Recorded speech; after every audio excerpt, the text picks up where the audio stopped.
Welcome to Too Fond of Books. My name is Janelle, and this is my Cloak and Dagger Christmas Week 2 wrap-up video. I can't believe we're already halfway through December. I hope you've been enjoying your Cloak and Dagger Christmas reading. I certainly have, and I had a great week. I have 3 books to tell you about. So, for the conservatory prompt, I read Deadheading by Catherine Aird. Now, this was from 2013. This is part of her long-standing Sloane and Crosby series. This is a series set in England. And I picked this one for the conservatory because it was to read a book that was set in a warm climate, about nature or about travel. And so this one is definitely about nature. So Sloane and Crosby are detectives, Detective Chief Inspector Sloane and Detective Constable Crosby. Well, they get called in to investigate when a local greenhouse business had their orchids were destroyed. So someone came in and purposefully left the door to the greenhouse open on a night where there was going to be freezing, and so the orchids froze. And then they discovered that there was a second greenhouse business that the same thing happened to, so they're looking into that. And then they also get called in to investigate the disappearance of Enid, Miss Eden Oscathorpe. She had gone missing, and she was a fan of orchids and gardening, and was supposed to give a talk about orchids, and she was not back yet, and no one had heard from her, and so they need to investigate that as well. So there was definitely a lot about nature in here. There was a lot about gardening and plants, and Sloane himself is a fan of roses. That's kind of what he enjoys doing as a hobby, taking care of his roses. Some of the characters, one of the characters is a landscape gardener, something like that. So he goes around and designs the gardens for some of the bigger houses in the area. And so this one, it was good. It was a good, solid mystery. I gave it 3.5 stars. There was a lot going on and a lot for the detectives to untangle, and they got to the truth in the end, and it was just a good, solid mystery that I enjoyed. And then I read Bryant and May Hall of Mirrors by Christopher Fowler. This is from his Peculiar Crimes Unit series, which I love. This is a series set in London about 2 detectives, Bryant and May, who are part of the Peculiar Crimes Unit. So one thing that I love about this series is that it's just a little bit quirky. It's very humorous, and you just kind of have to suspend your disbelief and go into it with that world in mind, and then you'll enjoy it, I think, because they're very well written and very entertaining. So the Peculiar Crimes Unit was set up during the Second World War to deal with very particular crimes. And so the unit itself is not particularly, they're not really a part of the Metropolitan Police Force. They have their own offices outside of those offices, and they call themselves more like an academic unit as opposed to, like a murder investigation team or something. And so Bryant and May are fantastic because they are older detectives. I mean, Arthur Bryant should certainly be retired by now, but he stays on because he loves the puzzles. And they're just great characters. The whole unit are fantastic. But what I loved about this one in particular, this one came out in 2018. And in this one, the author takes us back to 1969 to younger detectives, Bryant and May. And they are asked to keep a whistleblower safe over the weekend so that he can testify at court on Monday morning. And so they're trying to figure out how they're going to keep this guy safe when this guy insists that he has to attend a country house party in Kent.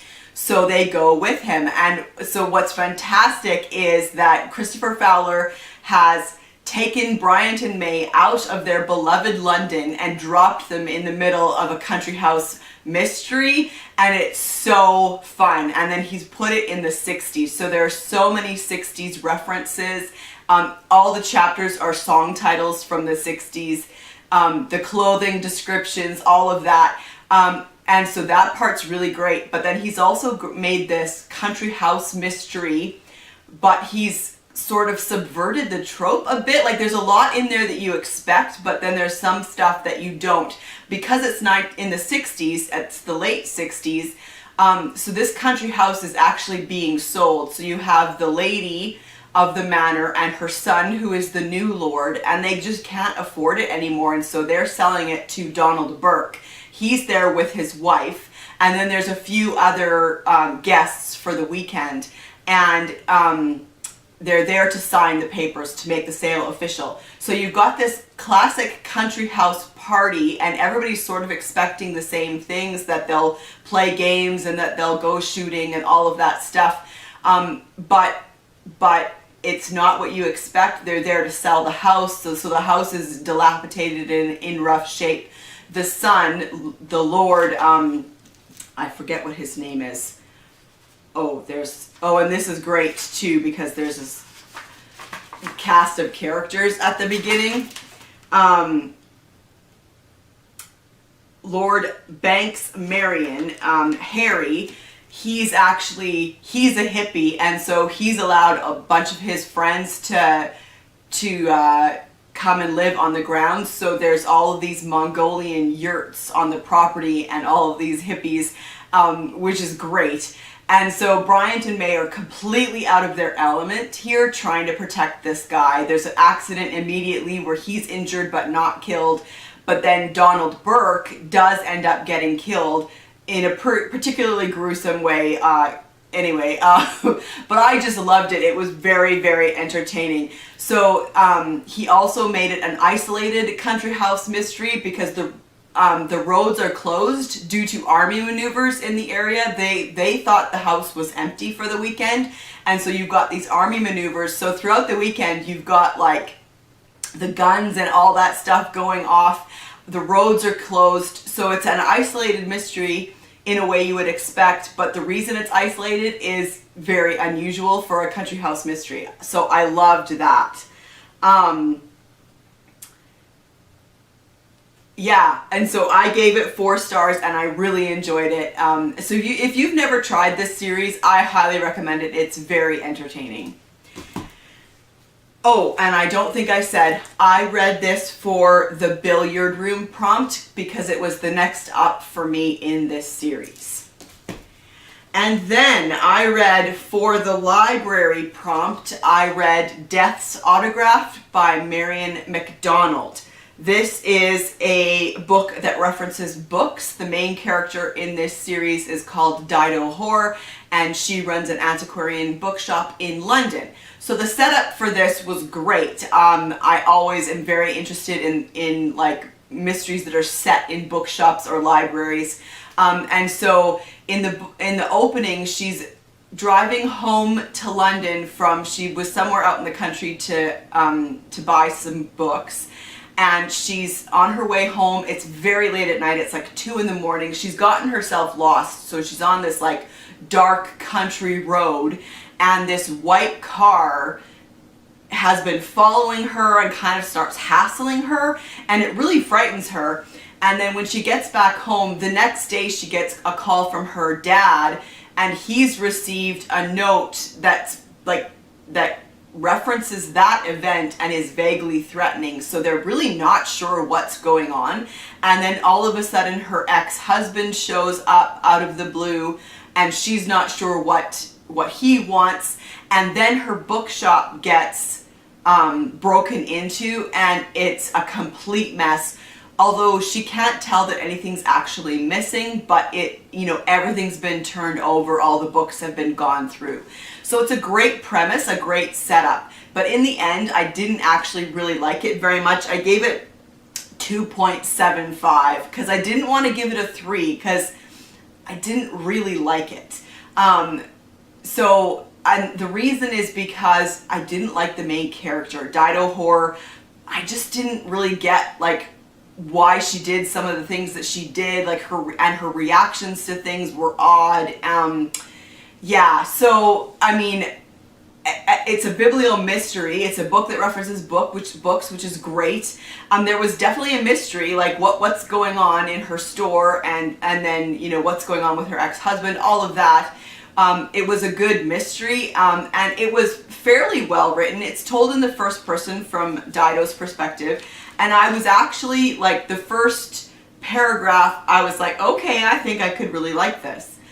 I have my own personal nightmare. It's dark, of course, and I'm lost in the corridors of a strange building. The walls are lined with doors, all of them are shut. My mother is waiting for me somewhere, and I creep from one door to the next, listening for her voice, but all the unseen rooms are silent. It happened like that once when I was 4 or 5 and went with her to visit a friend. Obviously, she opened a door and found me because here I am, 32 years old, complete with my own name and history. But being lost in the dark comes back in nightmares now and then. I wasn't really lost that April night. So I mean, it had a great opening. It drew me in. I was intrigued. But ultimately, I think it was the character of Dido Horror, and because she's the main character and she's the one narrating the novel, it just didn't really work for me. So I read from 3 more prompts, so I'm going to show you my updated, I guess it's like a bingo sheet. I am 1 prompt away from reaching the police detective level. Very exciting. And I forgot to mention, I also, in the scavenger hunt, I can cross off rope, because rope is used as a weapon in Deadheading. Nope, that's not Deadheading. In Deadheading by Catherine Aird. So, my first scavenger hunt find for Cloak and Dagger Christmas. So, I hope you've been enjoying your reading for Cloak and Dagger Christmas. Have you read any of these books? I would love to chat about it with you in the comment section down below. And I will see you for another video soon. Bye.